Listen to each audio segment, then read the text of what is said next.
Welcome back to another episode of the Black Cinema Experience podcast. I'm your girl, JB. I'm Cameron. And this week we're back with a super exciting episode. We watched in theaters Deadpool and Wolverine. Is that what it's called? Yes. Deadpool and Wolverine? Deadpool and Wolverine, yes. It was a wonderful mashup between Hugh Jackman and Ryan Reynolds. And I know this is not the typical Black film, but the reason why we have this channel is to talk about the Black perspective, not necessarily to only study Black films. So with no further ado, I want to hop right into it. Cameron, you saw this movie twice, and I do apologize.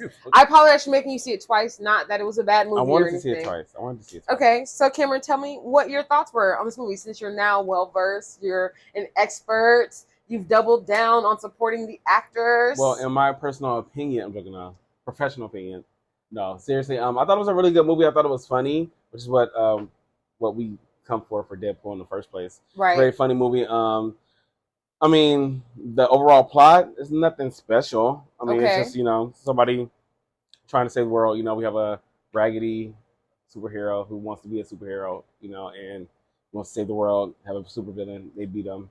Yay. But again, nice feel-good movie. It was good to see Hugh Jackman be resurrected as Wolverine. Yeah. There's nobody else to play Wolverine. I wouldn't even want to see. I wouldn't even want to see nobody else playing it. And he, of course, plays the typical anti-hero, right? Which is like, I would be a villain if I didn't want to save the day at the end. Exactly. Right? If I didn't have a heart somewhere deep down. Somewhere deep down. And it's funny that we watch movies like this. One thing that always stands out to me about these Marvel films or just films dealing in the superhero world is how often we tap into, like, or how big and popular these films get when we have a person who is essentially, abusing themselves or saying how they're not good enough. And that's kind of like our main character of the story. Isn't that kind of funny how, like, in all of those movies, there's always a person who's just like, I don't belong. I don't deserve to be here. And then someone has to kind of convince them, like, but you do. And it's like, you watch these movies and we're raised on these movies and we grow up with this stuff, and people see that and they tie that into their, like, actual being, right? Like, there's people out there who really believe that someone's going to convince you that you're good enough. In the real world, no one will. Ever. And it's funny because, again, a lot of these movies happen to be with white men.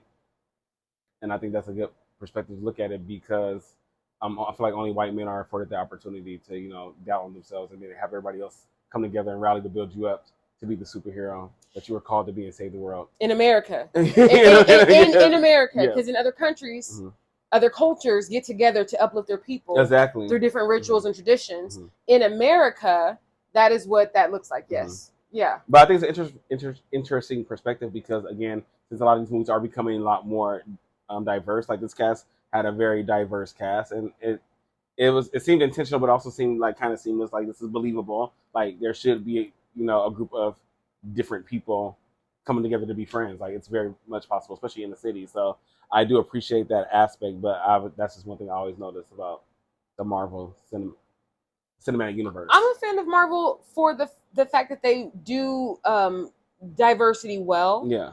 I do, of course I acknowledge, like, the okay, we got a Black, we got a crippled, we got I acknowledge the fact that they are still using the checkbox method, but at least they're using it in a way where it's not as obvious in your face. Yeah. Like, in other movies that we watch where it's very much so like, we need a Black person. A gay Black person? Bring them on. We got 2 boxes.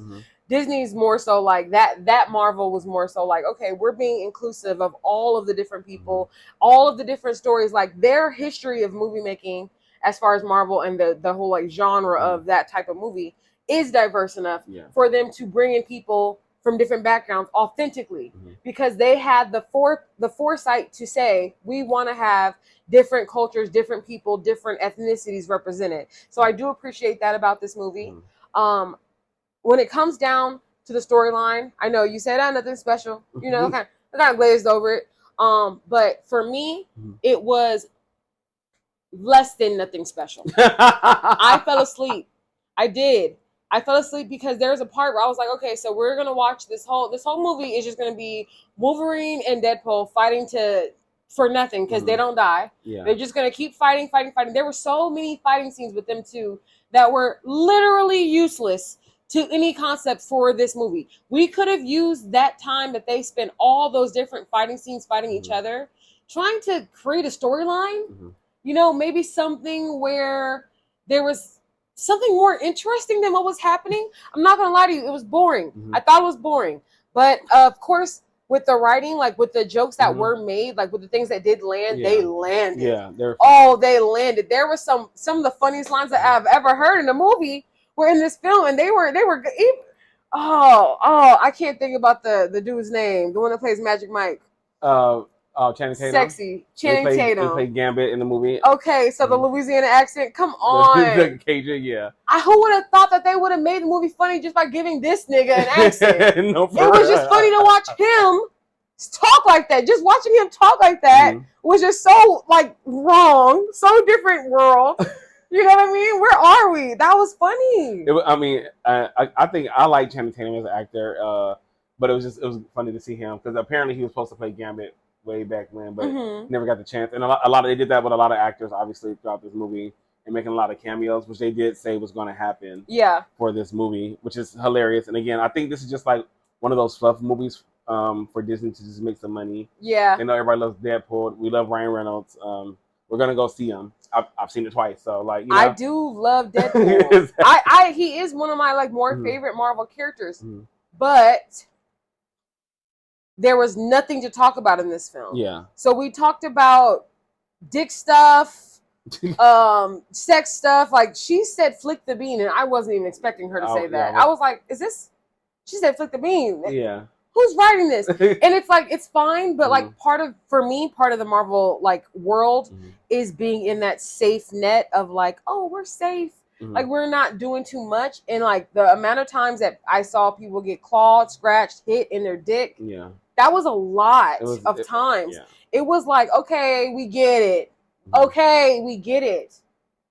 It's a little raunchy. Again? Yeah, gory raunch. It wasn't, but it wasn't that funny. Like maybe it's not funny to me because I'm an adult. You know? But like I'm sure 16-year-old boys were like, dang, another nut shadow. I mean, I think that's like the direct like type of audience that they're trying to get, like those. Maybe. Yeah. But again, also then you like laughed the first time, but after like the fifth time, it's like again clawed in their groin area. It's kind of like, how many times is this going to be funny? I'm getting a little uncomfortable. It was funny the first time with the metal bone. Yeah. It was funny the second time with the claw. The third, fourth, fifth, sixth, seventh, eighth, ninth, 10th, with the gun. The shots, this nigga slipping over. I'm like, okay. Well, I think that comes with like, you know, like the whole like crassness of the movie. Again, I feel like this is the only time that I've seen that the Marvel universe can be like really crude and very gory, because all the other movies are like somewhat like PG-13. Even with Eternals, when they had that sex scene, I was like, oh, that's a big thing for this is a Disney movie technically, you know, Marvel. And again, it's nothing wrong with showing sex, but I feel like it's also Disney's always kind of incorporated some perversion into their movies. Even our childhood Disney stories. They do say that. You know, if you Google some of the things like watching your favorite movies, you'll find the perversion. No, and I mean, there's always like, especially in Shrek, like, you know, there are all those innuendos for like, because adults have to watch these movies so at the end of the day, so they need something stimulating. But I feel like this is the only time for Disney specifically to be able to be like, okay, adults, this is for a majority of an adult audience, you know? Yeah. So I do understand it, but I do also think like, you know, this is like I said, this is what I just go to. Like, I'm not really thinking when I go see this movie. I'm just going for like literally just pure entertainment as far as like something to watch. That's what it was. Which again, that's what you're going for. This is not gonna, you know, get like, you know, a Golden Globe for best dramatic scene. Even though Hugh Jackman did do some good acting, I feel like he's a really good actor. He showed like some really vulnerable spots that made me kind of feel for him throughout the movie. Whatever. Yeah, I like to watch when I saw Hugh Jackman. I just kept saying to myself, "This is what it's like to have a cancer friend in your circle." Like cancers, zodiacally speaking, I'm so sorry. I've never done this before, but for me, when she was by the fire and she's the one that's 30 years his, like, you know, younger than him, and she's talking to me like, "Yeah, you've never been a good guy. You're just who we need." It's like, sir, are you kidding me? We all got to walk around encouraging you? I don't know about that. Least favorite part of the movie. Easily least favorite part of the movie. And then the whole Cassandra thing, the girl, the bald-headed woman, who was like, you know, in charge of all those things. Y'all saved her Wolverine, you saved her just so she can go and try to finish like world domination. Like that's what that. I wasn't even a fan of her as a villain because I didn't even get enough from that first interaction where they met up. I was bored. I was bored. That's when I actually went to sleep when they got to Cassandra the first time, just the two of them. I was like, this is boring. Not giving you Z's. Oh my goodness, she was over here.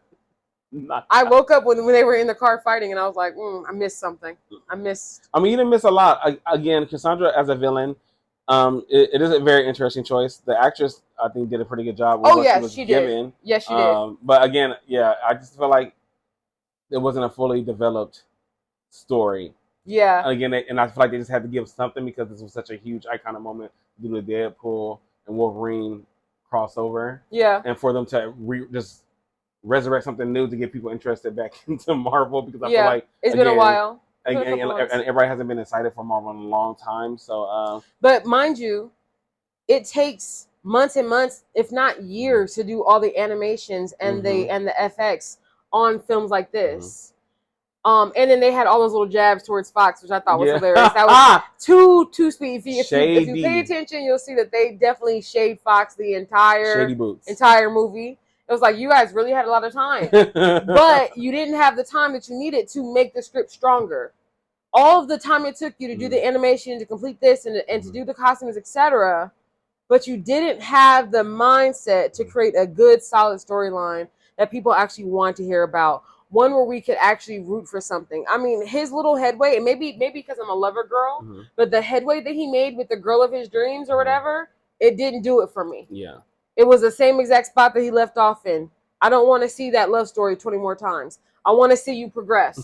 That's not exciting to me. Yeah. You could have added a little bit more time to build that relationship out or fluff it up or make them work out or put them more together. You could have given more time to give Hugh Jackman's character Wolverine something to live for. Let there be one shining moment that he looked at in his history. Not everything was bad. Okay, well, what was good? Yeah. I don't know. But I feel like they really didn't even dive into what he actually did to like make him so disgraceful. We're still trying to find out because I never got it either. Not a plot holes in a Marvel movie. That's what? Crazy. Why is he bad? What did he do so wrong? I think they say he betrayed him, but it was just like, but they didn't say. He said that he came out of the bar drunk, and they were dying essentially, and he didn't know about it, so he didn't do anything to stop it. So. That's it? That was what I got when she dug into the back course of his brain. That was it. He was drinking at a bar when everyone was dying. I know that's not the thing. Is that the thing that's making you feel so bad about you? You're a real cancer. You're a real cancer, aren't you? I'm so sad. It's my fault. It's like, calm down. I thought the finger thing though, when she was in people's mind, I thought that was a pretty cool effect. That's I thought that was pretty cool too. But Charles would have never had to do that. So who are we doing this for? Because if she's as powerful as Magneto, if not more powerful, which is how they displayed her, why would she have to touch anybody? Well, she said she liked to get her hands dirty. And notes. Yeah, okay, get your hands dirty. But no, you got the fucking ring from Doctor Strange to go into any portal you want to. So you wait to use it till these niggas show up? And now you're like, you know what? I'm going to world dominate. Well, why didn't you think about being God before? Why didn't you think about being God taking over all the galaxies before? Because we wouldn't have a movie. Until, Ryan Reynolds and Wolverine show up and you're like, you know what? I got the idea now.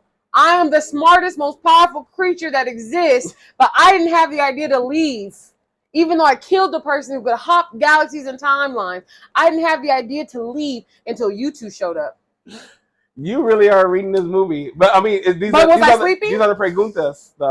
Yo tengo preguntas, muchas preguntas. No, some things just didn't make the sense that I wanted to make about this film. And I do love a good story. I'm not specific on genres, but I just like good stories, and I just don't. This movie lacked a good story. That's why it was impossible to stay away. And that's the thing, because again, I feel like based on, again, I'm going to bring in race and stuff, so that's what I like to do.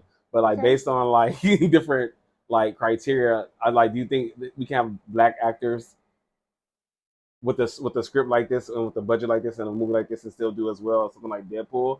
Because again, we're not going to see Deadpool for like any really deep emotional connection or like a real storyline. We're going to see Ryan Reynolds make jokes and essentially be crude. Do you think that we ever can get that level? You feel like with black actors, like do you feel like that's something that's possible, or do you feel like it's happened already? What do you mean when you say $100 million? I mean, did you say $100 million? Yeah, like these $100 million, $200 million budget films. Because I mean, we've had $100 million budget films. Not saying we haven't had them, but I'm saying to get this type of just like corniness with $100 million as opposed to like other movies.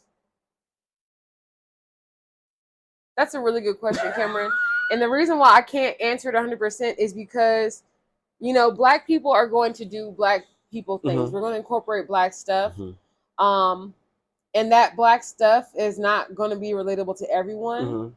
And when you say $100 million, it's making me feel like this is a blackety black film, and I'm sure we could do it. Well, they did it. I mean, they did $100 million film with Black Panther, so Right. they we do it. But I'm saying, like, as far as like you see how well the Black Panther had to be in storyline wise. Again, it might not be the best storyline. No, it was strong, but it had a strong storyline, and it's more serious. Just like the new movie that's gonna come out with Anthony Mackie as Captain America, right? Falcon. It's always gonna be serious. But I'm saying, like, with these movies, like these kind of like fluff movies, do you feel like you get the same type of support or like the same, chances? I want to leave that one alone. That's something to think about. It's not because I don't think that we can or that we deserve or anything like that.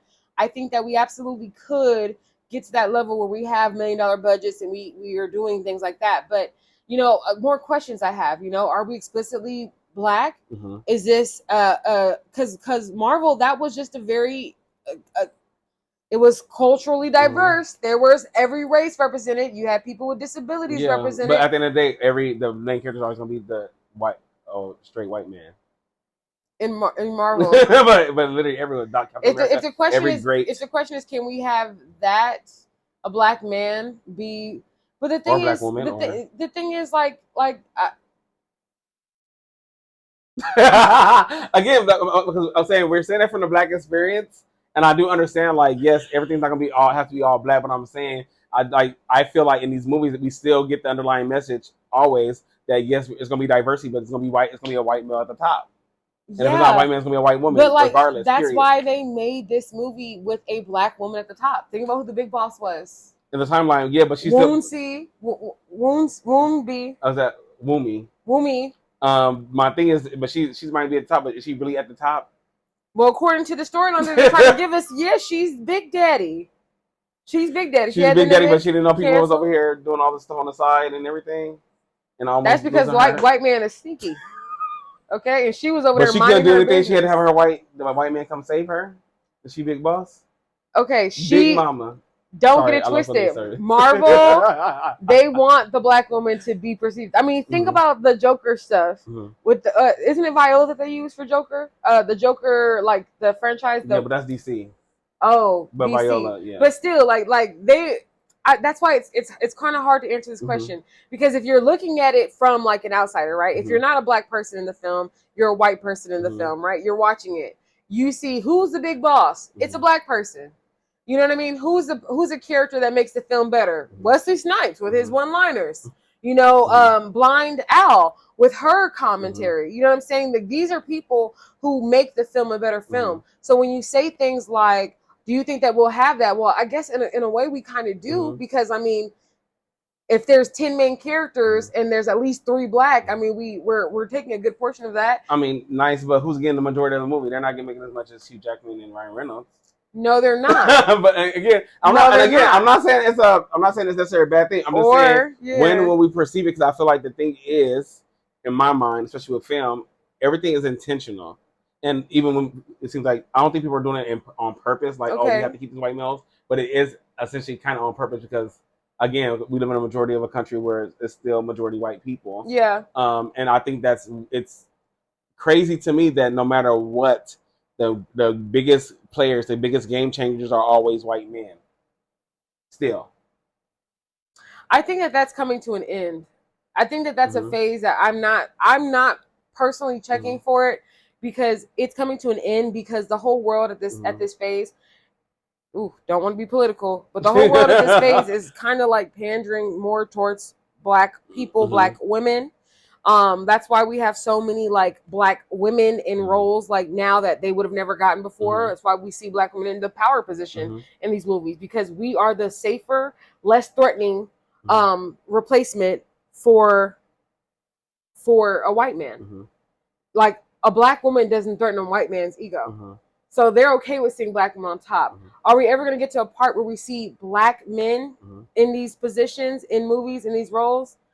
I don't know if I don't know when it'll happen, and I hope it does. How about that? Is that a good answer? Yeah, well, again, I'm always saying because the counter argument is I'm like, well, we have Black Panther, we have, you know, Tiana Paris in the Marvels, we have these characters, we're going to have Anthony Mackie as the Falcon, as the new Captain America, so you can't say that, you know, there aren't, you know, black people in positions of power. My idea is, again, I'm saying, and it could be changing, I'm not saying it's not, I'm just saying, just the way I look at it, it's just interesting for me to see that at the end of the day, even like when you have these black people in positions of power, like Black Panther, he's still answering to white men at the end of the day. He's answering to a white government. So I just want to, as looking at it through a black lens, as far as some people who's been oppressed, black people, I just always wonder, like, are we ever going to see like where it gets to the point to where it's just we're not really even caring about race anymore. We're not really thinking about from that aspect. We're just seeing representation effortlessly. Well, we'll see when the new Captain America comes out. We will see. That'll be its own test experiment to see if a black film minus slavery, minus oppression, minus hood stories, minus drug stories, minus cop stories, minus any type of abuse.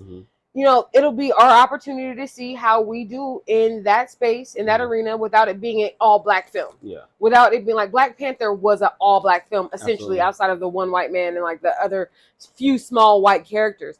So Captain America will be, okay, the lead is a black man. So we'll get to see, you know, if that does gross 100 million. You know what I'm saying? Like, I do feel like black people go out and we go to the theaters and we support our black actors and we like to show up. That's why Get Out did so well. That's why Nope did so well. That's why Us and Them did so well. Black Panther did so well. Like, all those black films, even though those men are married to white women, Jordan Peele. It doesn't count. He's biracial. Call it out. He's biracial. It doesn't even count. It doesn't even count.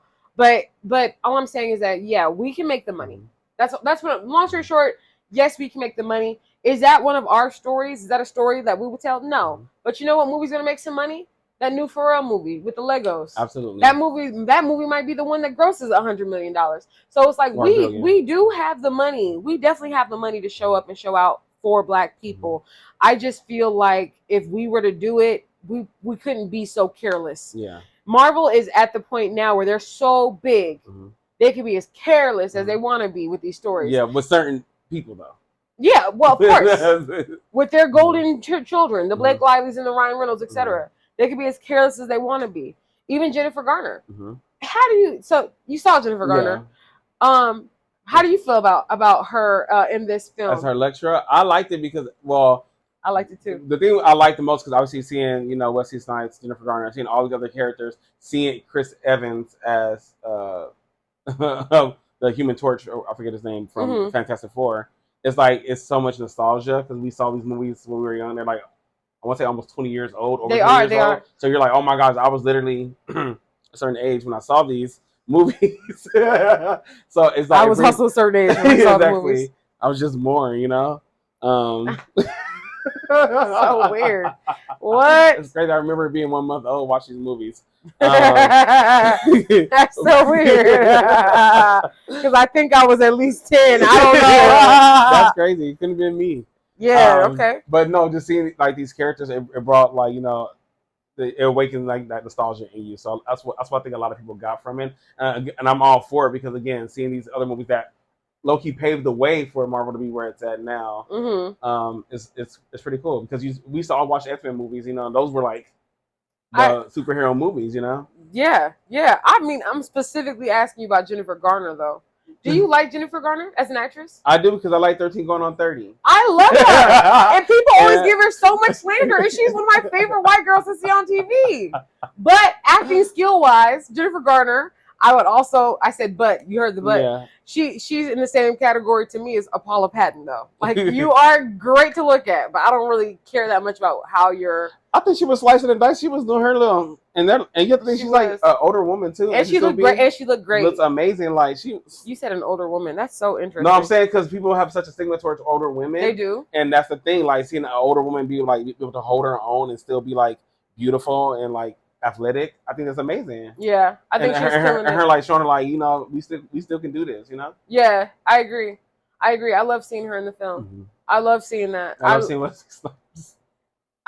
I was surprised to see Wesley Snipes. And it's because I never connected to Blade. I watched the movie as a kid. I never connected to it as an adult. I got you. So I haven't it's one of those movies that I have to go back and rewatch it to find out. Like, okay, let me get some more information. I remember parts of the movie, big parts of it, but I mean, I didn't know that connected into the Marvel world, which is really exciting for me. So I am going to go back and try to see, fit the pieces together. And watch all the Blades.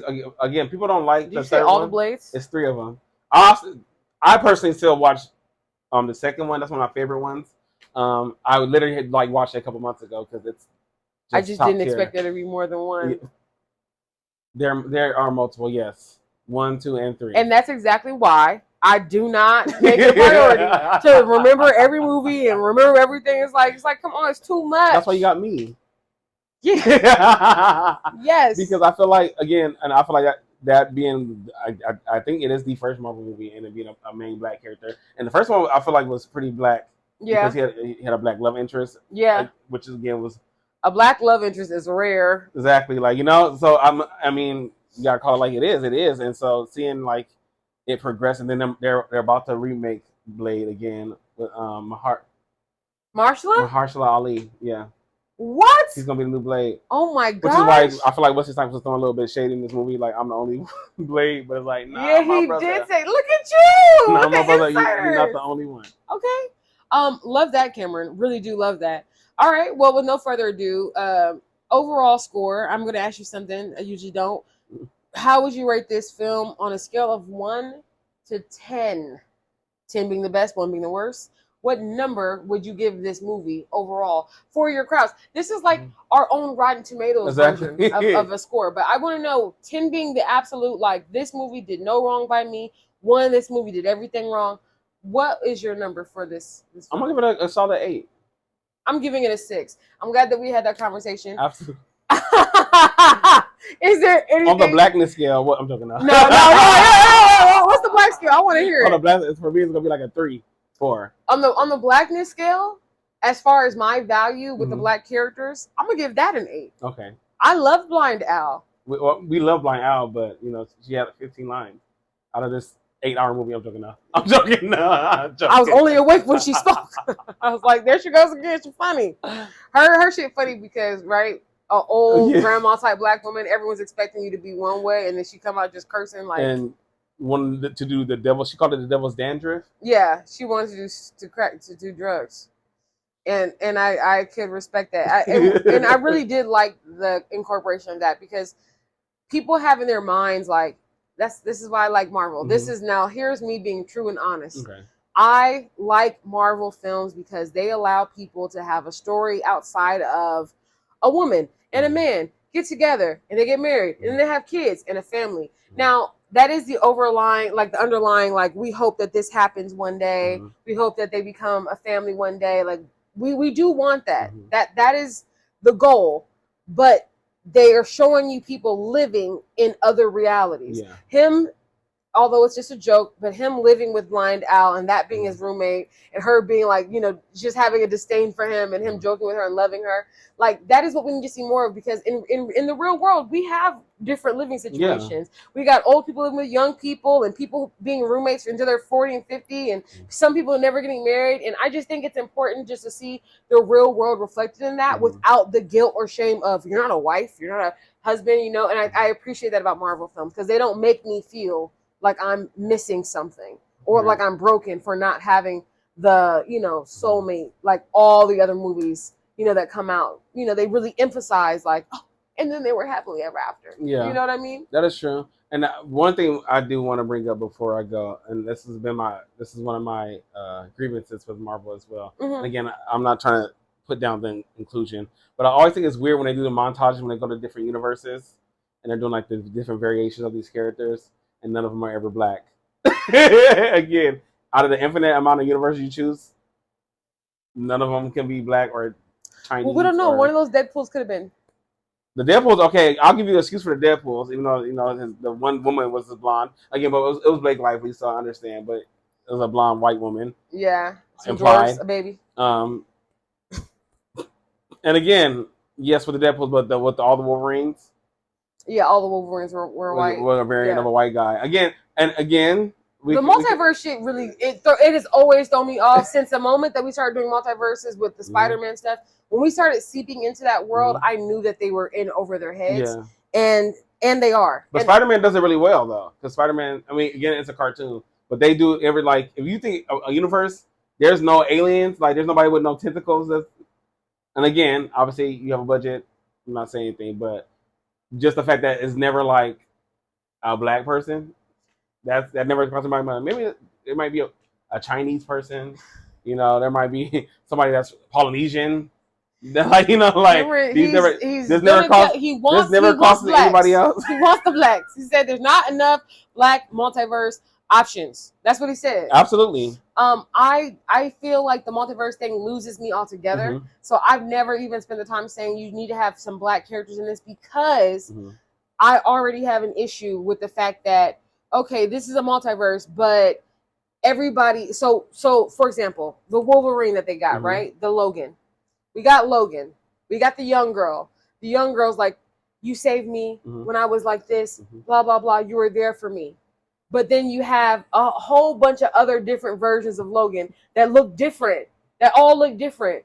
So you're connecting to this and you're saying that he did XYZ for you. But obviously this one didn't because he's from a different multiverse. So you're like looking at him with this admiration, like he is a good person. But in reality, if we all have these different universes, then we all have these different experiences. So you saying that you saved me once, no, a version of me saved you. I didn't save you. Like I said, I ain't shit. That's what I'm getting to. No, and that's why it doesn't make sense. So like, okay, so they all got excited. Everyone, all the Deadpools have a Peter. We all have a Peter. Do you all have a Peter? Because you're a woman. That's a child. That's a dwarf. That's an animal. What does your Peter look like? And do you guys know that this is that Peter? Is it the same Peter? Why are you all getting excited when all your Peters have to look different? Because all the Deadpools look different. Exactly, and none of the Peters are black. And none of them are black. And when I tell you passionately that certain things just don't make no sense, it just don't make no sense. Multiverse, you lost me. Get back to one verse, okay? We're done. I'm done. I'm done with the multiverse.